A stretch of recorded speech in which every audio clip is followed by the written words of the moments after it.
Hello, and welcome back to the dining room for yet another unboxing. And this is kind of a surprise unboxing.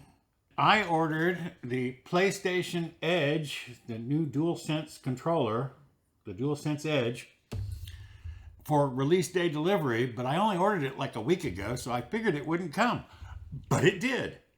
Now, the question you may be asking yourself, why am I, an old man who isn't that good at gaming, buying what is essentially a pro controller for like gaming like gods? Well, I'll tell you. But first, as always, if all you care about is what's in the box? What's in the box? Flip to the next chapter and I will begin the unboxing and you can see what's going on. But first, let me tell you my little story about why I came to buy this. Are you that good at gaming? No, I'm not. In fact, I kind of suck at gaming, which is one of the reasons I'm buying this. Now, again, it's essentially to give super pro gamers an advantage when they're doing their things, and you can, well, I'm going to show you all after I unbox it. I'm also going to set it up and show you the setup and all the good stuff it'll do. But I'm not a great gamer. My character is running in a game. They look like they're drunk because they won't go in a straight line because I have trouble with these guys, little joysticks. One of the things that this controller will do is it has all these programmable settings, again, which I'll show you in the setup in the chapter after. The next chapter will be unboxing, next chapter will be setup. Now you say, well, if you wanted to just get a cool controller, you could have gotten any of the ones that have been out, that, third party.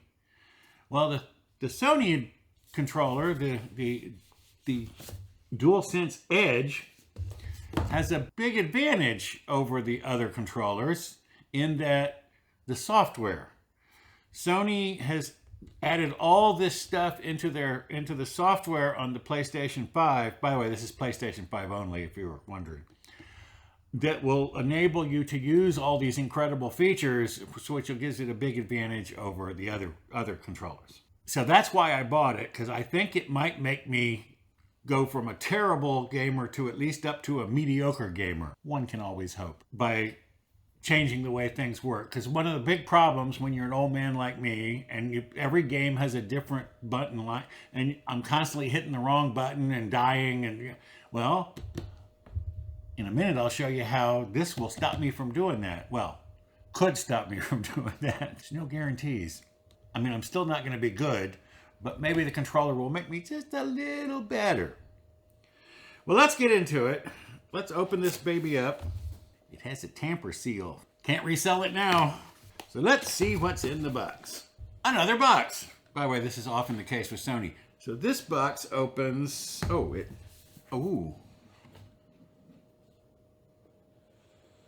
opens like that. Look, it even folds back a little so it gets out of your way. Here is the thing. Oh no, this isn't the thing.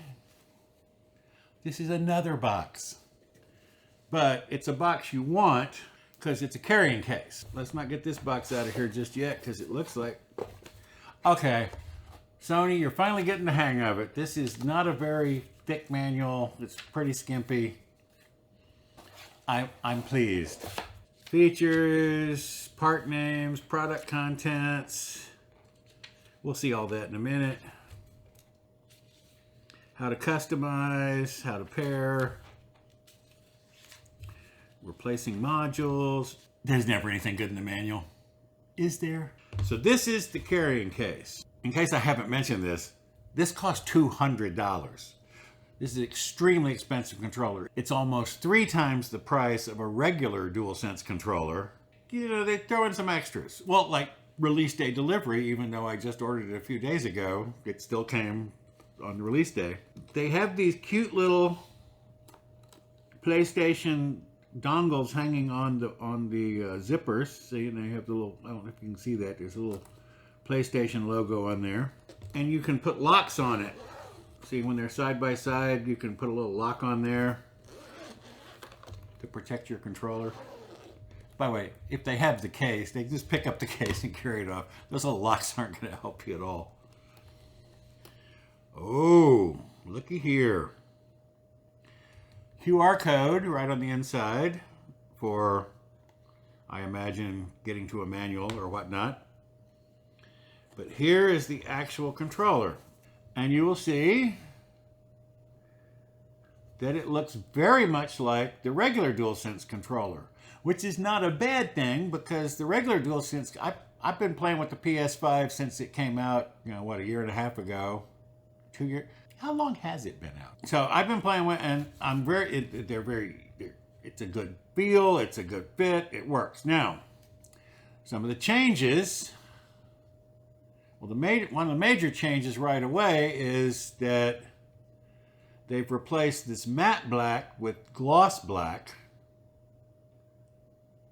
and the buttons are now black, whereas they used to be white. So here is the new controller, and here is the normal DualSense controller. And you can see they're very similar. Again, the buttons have been replaced. By the way, these buttons are also gloss black, which fingerprints. Doesn't Sony know that we're all meticulous and we hate gloss black? This pad is going from white to black. I'm gonna hold up the camera, see maybe if you can see. It has the little triangle, square, circle thing, X things embossed into the pad. Now on the back, it just has a little thing going down. So far it looks pretty much the same, but you may already have noticed there's these extra buttons down here. We'll get to those in a minute. That is for being able to replace the joysticks. One of the big problems with controllers of all kinds is what they call joystick drift, which over time these things wear out and they get slower, and you know they start acting differently, and it's not consistent. The Nintendo Switch has been getting a lot of bad press about joystick drift lately. These are actually modular, and I think they're like 20 bucks. So they're not even, for a $200 controller, to be able to buy a component of it for 20 bucks seems like a pretty good deal to me. But you can buy new little joystick controllers to replace these for when they get older and start drifting. Now under here looks pretty much the same.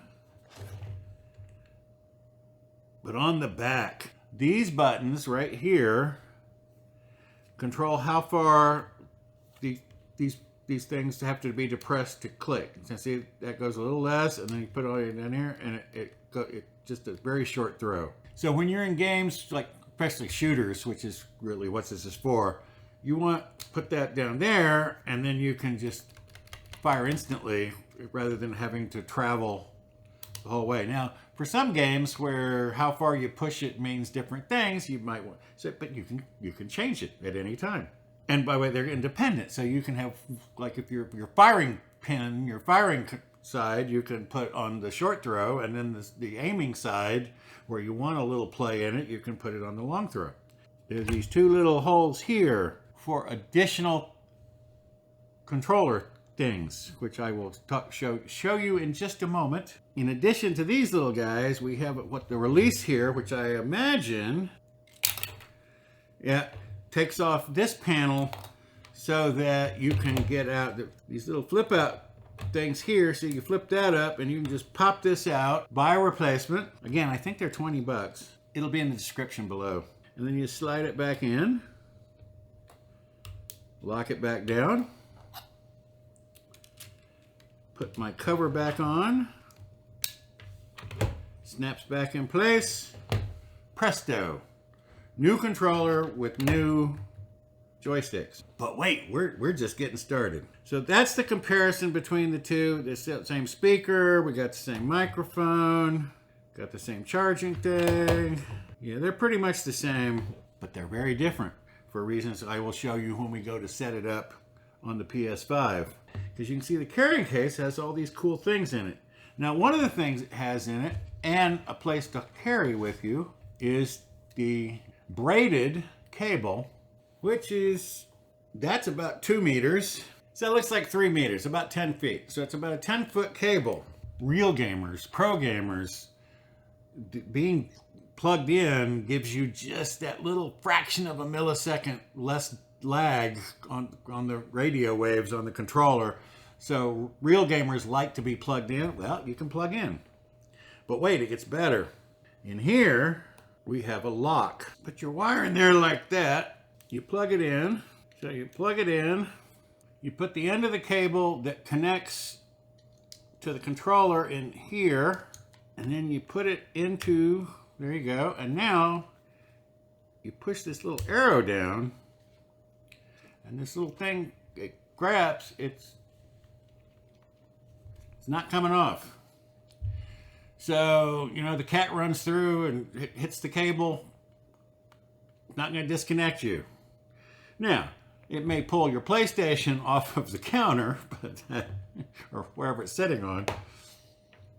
Or it may just unplug this end, but the controller isn't going to go flying out of your hands. It's just a little thoughtful thing. And then, of course, you just push that down, and then you can unplug it. Your joysticks. It comes with, now this is the normal indented ones, like on the old controller, but then it has just round tops, if you prefer those. 2 different sets, but you see one's like 1/4 of an inch and one's like 1/2 an inch. So you can replace these with either the ones that stick out farther or ones that are shorter and don't stick out as far. And by the way, this is the part of the controller that may help me. It has these little guys which will fit in. Now, Sony calls these the half dome back buttons. Most of the reviews I've seen on YouTube call them nipples, but they don't look anything like nipples, so we'll call them half dome back buttons. Oh, and these the joystick things are also called low dome and high dome, and they just pull right out. It wasn't that easy though, so don't worry about them come flying out on you. Or your other alternative are these switches, which go in like so, and then you have these buttons on the back, which when you're holding the controller normally, they're right there under your fingers. This is one of the things that made me want this controller. I've been playing God of War Ragnarok, and God of War Ragnarok, you want to go into rage mode a lot, and the way to do that is R3 and L3 and R3, which is press down both of these at the same time. Well, they're joysticks. They move around. Now I can assign L3 and R3 to these guys, and so now I just squeezed, just playing along, I just squeezed the controller down here. Boom, rage mode. And I saw one person saying, well, they're going to use this for X and O, the things you typically do the most often in almost any PlayStation game. And so you have X over here and O over here, perhaps. And then, so you know, when you're running around and you want to hit X and O, and you got your fingers on the joysticks, you can still hit it without taking your hand off one of the joysticks. These are just some of the many, many things that this thing will do. And again, in a little while, I'll go in there, actually very shortly, because I'm kind of out of things to show you in here. We're going to go in there and set this up, and I'll show you the software and all the ways you can customize this. Oh, and there are lots, way more than you think. You can control how sensitive the joysticks are. Well, stay tuned. I'll show you. And then if you don't want these, you can just pop these back out, put back in the half dome or nipples. Personally, I think I'm going to go with these. We'll see. It may be that you accidentally hit these more often, so then I might go to the other ones because they might be harder to accidentally. We don't know. But even with those installed, see, it still fits back in the case. You can roll up the cable, put it in there. Oh, and here's a fun feature. Velcro. The back of the case has Velcro on it, so it'll pop open so you can charge it in the case. Isn't that handy? And then when you're done charging, you just pick it back up. It's Velcro, close shut. So that's the unboxing. Again, not a lot to it. So that's the hardware. But again, it's the software that makes this so much better. So we're done in here. Now we're going to adjourn into the other room, and I'm going to set this up on my PlayStation 5 and let you see all the different kinds of customization. It's really quite amazing. Is it worth $200? Not sure. I'll get back to you on that. After we do all that, I'll come back in here and give you my final thoughts. PS5 is on the other side of the camera. I'm looking at the screen, but I'm recording the screen, capturing the screen. So hopefully this little face will be a little tiny inset on the big screen. But I'm plugging it in.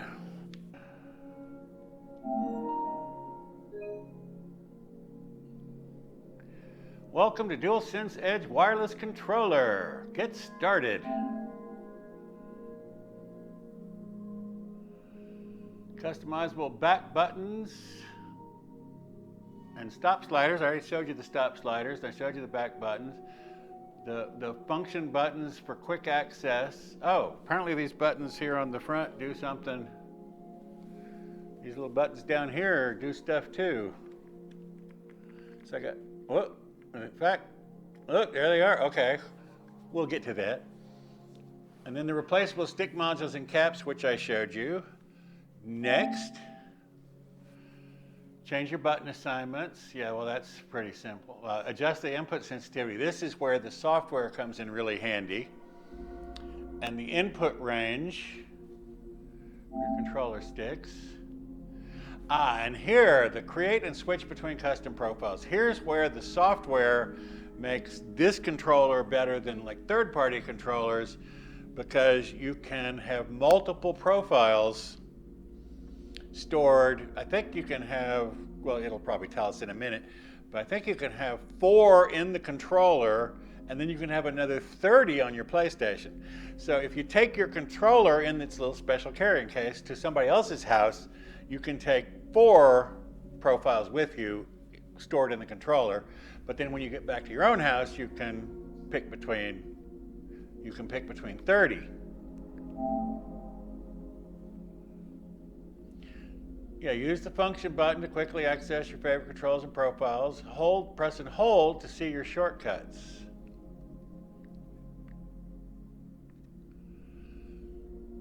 So currently I only have the default profile and I don't have any assigned. And look, you can adjust your headphone volume, customize your profile. I mean, there's a lot you can do here. So now we're going to create a profile. Oh, and as we've learned from previous videos, software is up to date. Remember, I've had problems in the past.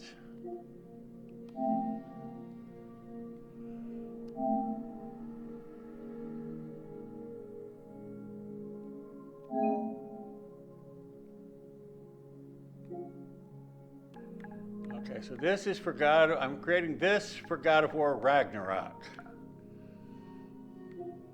Okay.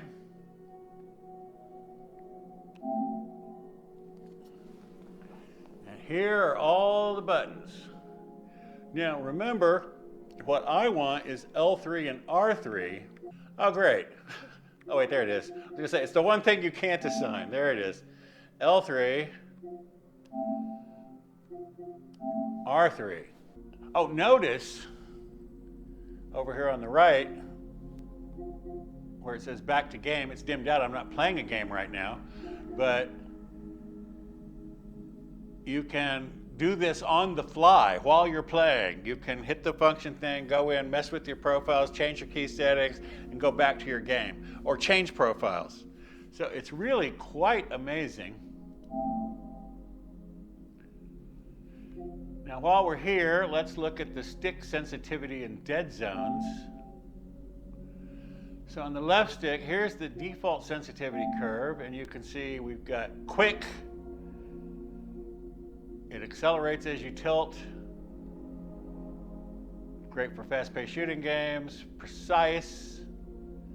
This is like we're aiming, so you might set your left stick where your aim stick to be precise, and your, well, you don't shoot with shoot steady.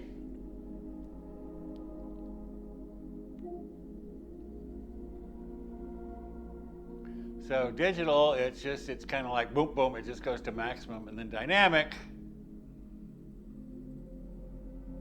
So you can, it's limited when you just slightly stick it, or you got it all the way to the, slightly move it or get it way over, but in the middle, it accelerates. So you can aim carefully, but then turn quickly. I'm gonna go with precise. Then you have curve adjustment.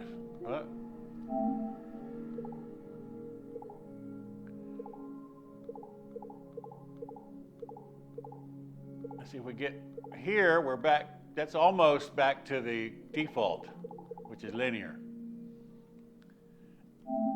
And then dead zone, if you look there on the left, you'll see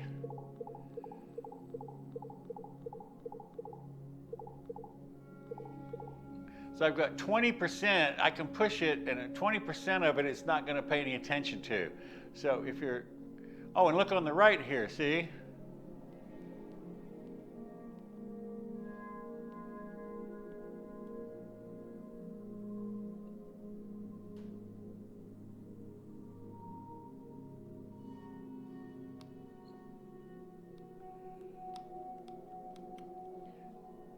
I don't think I need that much dead zone.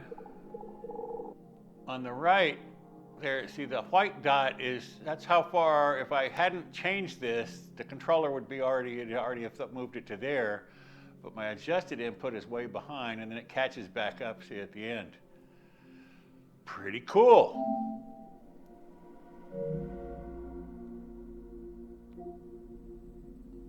This is for our triggers, R2 and L2, and again,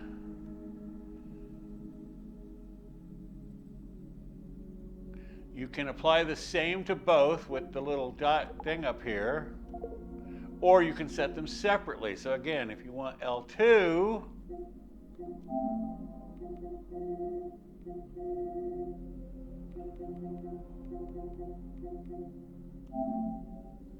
see now, when I push L2, see, that's dead. I have to get to there before it registers. Now, personally, I don't know why, I wouldn't use that, but I'm sure somebody. And then of course you can also give it a dead zone so that once it gets to here, it doesn't make any difference. You're at max there, where the white ends. But the trigger effect for L2 might not work properly because the input range is limited.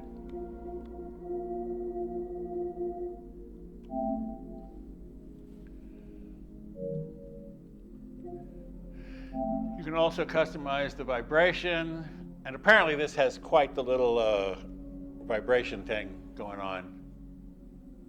Oh, which brings us to one of the downsides, battery life. I'll talk about that when we go back to the table. And trigger effect intensity, if you're using the microphone, the intensity will be set to weak. If you use a headset or mute the microphone, it'll be here.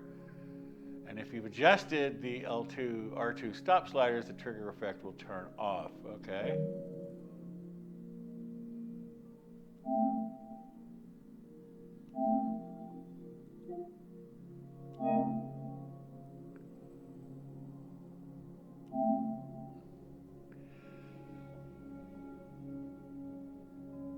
Okay, so Ragnarok is now my O profile. So I hit function in the O.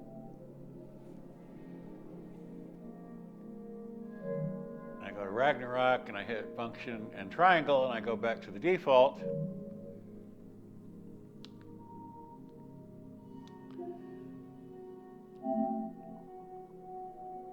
The controller, it'll vibrate.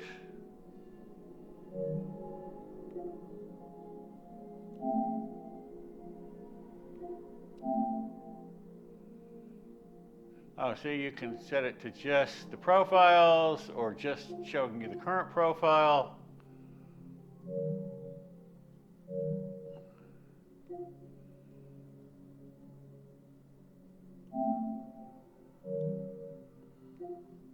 We already took the tour, our software is up to date, and then we can reset it.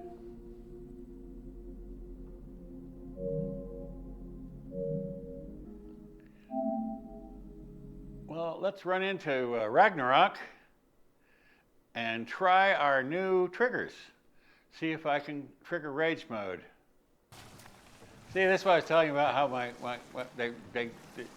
it's like they're drunk. I have a lot of trouble going in a straight line. I'm on the wrong profile. I put it on Ragnarok. And now when I hit my little two tabs, there it goes, R2, yeah. Okay, let's go back in there and talk about it. Now you've seen me set it up. Pretty good little controller. L3, R3 thing, I just think it's great because, again, they move. See, when you hit them, they slide around. And I just hit that. I'm a crappy gamer. And so the reason I got this was because every game has different things. Well, now, and I know in the games you can go in and change the button assignments, but it's so confusing. Now, I can customize my button assignments for every game, up to 30, 4 in the controller, but 30 on the PS5. There are two major downsides. Price, $200. When a regular controller is just like 60 or 70. So you're paying like triple the cost of a controller. Now you are getting this cool features, and is it $200 worth? I don't know. But that's not the thing everybody's complaining about. What everybody's complaining about is battery life. If you have PlayStation 5, one of your complaints about the controllers is probably the battery life. Well, guess what? Less. This has less battery life than the regular DualSense controllers. Regular DualSense controllers, they say 4 to 10 hours. I seldom get anywhere near 10. I usually can get about 4. I have the charging station, which, by the way, if you have the charging station for the DualSense, this fits on there. So, but I always have 2 controllers, so I can just swap. But now, if you're playing with this and the battery runs out and you swap controllers, you just lost your profiles.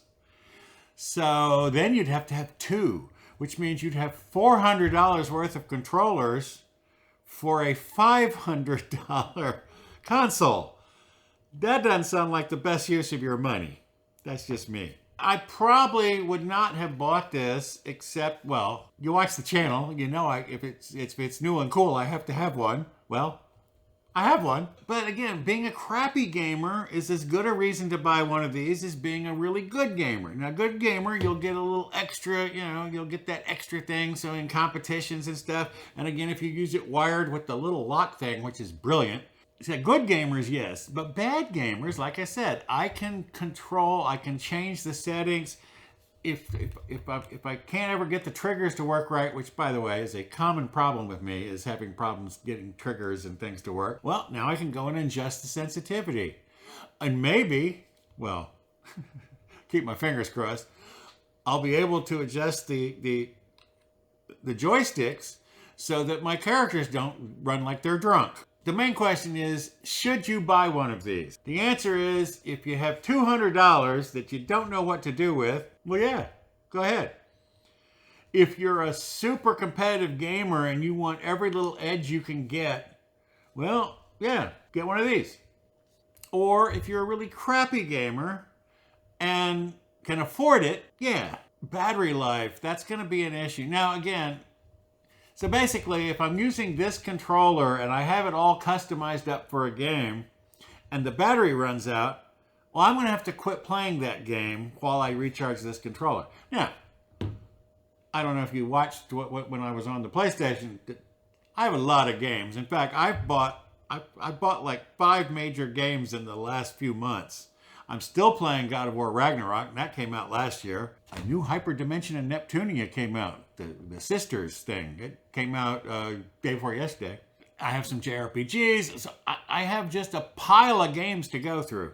So again, if I'm playing Ragnarok with this and the battery runs out, I can just take a break from Ragnarok, throw this on the charger, pick up the other controller, flip to another game. Play that for a while. Like I said, I have enough games to go around. You probably do too. So that's the big shortcut. And no one knows, because again, today was release day, but a few people have had them. And the few people that have had the pre-release versions have said that it, instead of 4 to 10 hours, it's more like 3 to 8 hours. By the way, if you've been playing a game for 3 hours, you should probably put the controller down and, take a walk or something. So this is the DualSense Edge controller from PlayStation. Available now directly from Sony. I'm sure it'll be available in retail channels soon. It's a little bit future-proofed because of this being able to replace these control modules. And again, I can't believe how cheap they are. Should you buy one? It depends. I'm glad I have one. I'm not sure that if cash were tight, I would not have bought it. But I always have plenty of money at the beginning of the year. It'll all be gone soon. Well, just wait. I got more stuff coming. So when you see those videos, you'll know what I've been spending my money on. So that's the DualSense Edge. I like it. I think it'll work for me. Maybe it'll work for you. Anyway, thanks for stopping by. Bye-bye.